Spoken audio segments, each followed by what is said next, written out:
Baada ya dakika 90 kutamatika katika mchezo mwingine wa NMB Mapinduzi Cup katika mwaka 2026, leo Disemba 31 ya mwezi wa 12 mwaka 2025, mchezo huu ambao ulikuwa unachezeka katika dimba la New Amaan Complex pale visiwani Zanzibar ni katika michuano mipya katika msimu wa 2025-26, ni kwa udhamini pia wa benki ya NMB,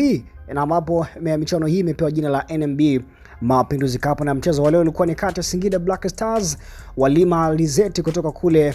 Singida dhidi ya wauzaji wa kijita Lamba Lamba ama matajiri wa jiji la Dar es Salaam. Hawa ni Azam FC, ambapo maskani yao iko kule nje kidogo jiji la Dar es Salaam, ni Chamazi Complex, ambapo ndipo wamekita kambi yao kule. Na mchezo wa leo dakika 45 za kipindi cha kwanza zilitamatika kwa timu zote mbili kwenda mapumziko bila kuweza kufungana, licha pia timu zote mbili kutengeza nafasi katika dakika 45 za kipindi cha kwanza, lakini dakika 45 za kipindi cha pili kila timu ilikuja kinamna yake, huko pia kwa upande wa ball position kwa upande wa Azam FC wakiwa wanamiliki kwa idadi kubwa ya position, kwa maana wakimiliki kwa asilimia 62 dhidi ya 38 kwa upande wa Singida Black Stars. Na kwa upande pia magoli yote katika mchezo huu leo, ambapo tusema ni jumla ya magoli kwa maana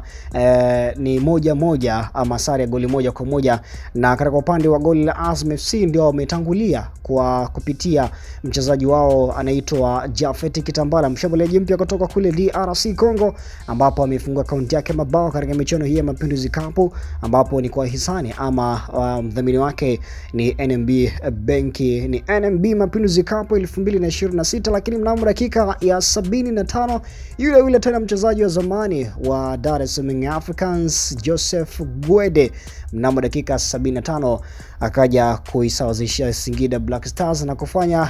timu zote hizi mbili kutoka wakigawana alama moja baada pia tambo nyingi kuweza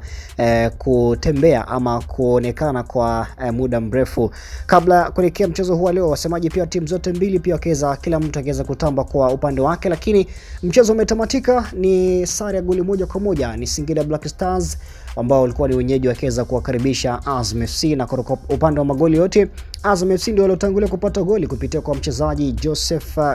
kwa maana Jafet Kitambala mnamo dakika 70, huku kwa upande wa goli la Singida Black Stars likifungwa na Joseph Gwede, mchezaji wa zamani wa Dar es Salaam Africans. Na hivyo ndivyo ambavyo mwenendo wa mechi umetamatika. Ni NMB Mapinduzi Cup mwaka 2026 kwa upande wa mchezo huu leo wa mwisho wa mwaka wa 2025 tarehe 31 mwezi wa 12 mwaka 2025, ambapo mchezo huu umalizika kwa sare ya goli moja kwa moja. Hii ni Nako TV, usiache pia kusubscribe, lakini pia usiache kubonyeza alama kengele ili kuanza kupata taarifa zetu zote za kimichezo, kiburudani kutoka ndani ya Tanzania na nje ya mipaka ya Tanzania. Pia tufollow kule Instagram pamoja na TikTok kwa jina moja la Nako TV. Mimi naitwa Official Mutra Msanawaji, Instagram pamoja na TikTok kote huko napatikana kwa jina moja la Official Mutra Msanawaji. Hii ni Nako TV, nasema habari yako ni habari yetu, full time katika dimba la New Amaan Complex visiwani Zanzibar. NMB Mapinduzi Cup mwaka 2026 leo tarehe 31 mwezi wa 12 mwaka 2025 umemalizika. Mchezo kati ya Singida Black Stars dhidi ya Azam FC, ambapo mchezo huu umalizika kwa sare ya goli moja kwa moja. Happy New Year katika mwaka mpya mwaka 2026. Endelea kusalia na sisi katika mwaka mwingine wa mwaka 2026 kwa habari mbalimbali na zenye ukweli ndani yake, sio habari tu, habari zote za kimichezo, kiburudani, kisiasa, kijamii kutoka ndani ya mipaka ya Tanzania na nje ya Tanzania.